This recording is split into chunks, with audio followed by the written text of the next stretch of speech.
State of Decay 2 wants you to live out your zombie survivalist fantasy. The game builds on the idea of the original game, but adds new features and improvements. So as we get closer to the game's release, here's a couple of the new things you can expect in State of Decay 2.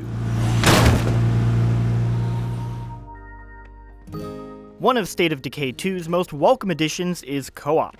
Unlike the first one, you can now live out your zombie survivalist fantasies with up to 3 players. You can either join a game or invite friends into your world. I need help.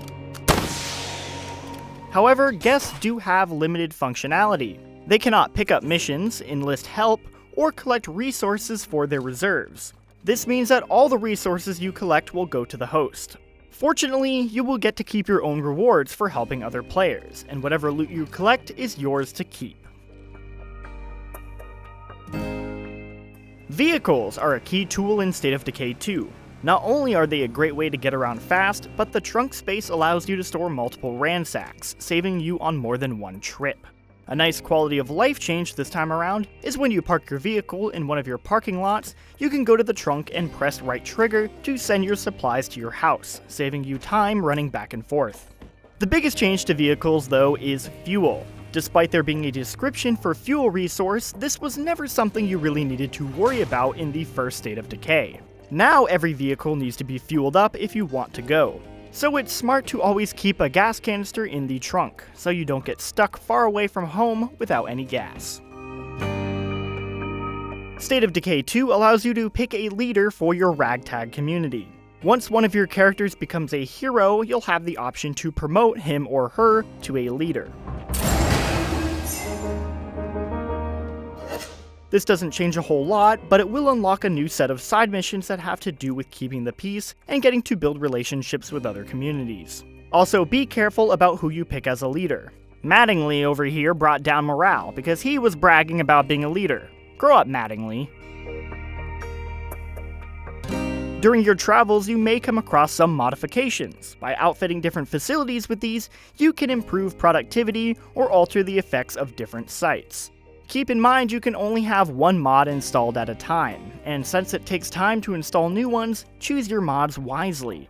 It's also worth noting that when you start, your base has no power. This will limit most of your facilities.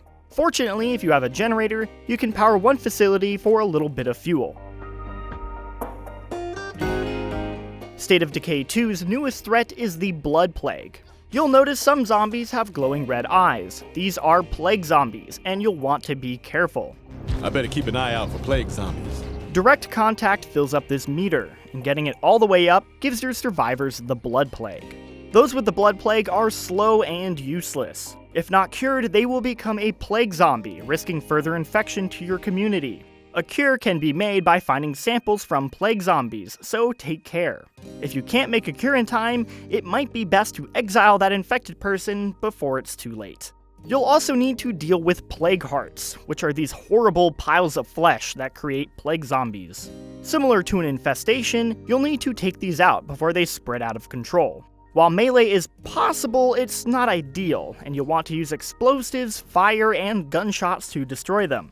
There are multiple plague hearts scattered around the map, and with each one you destroy, the others become stronger, so prepare yourself whenever you try and take one out. It's done! The plague heart is destroyed!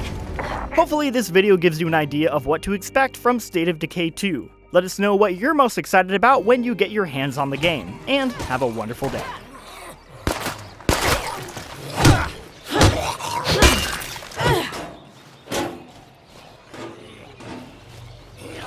The creeps are swarming our home right now!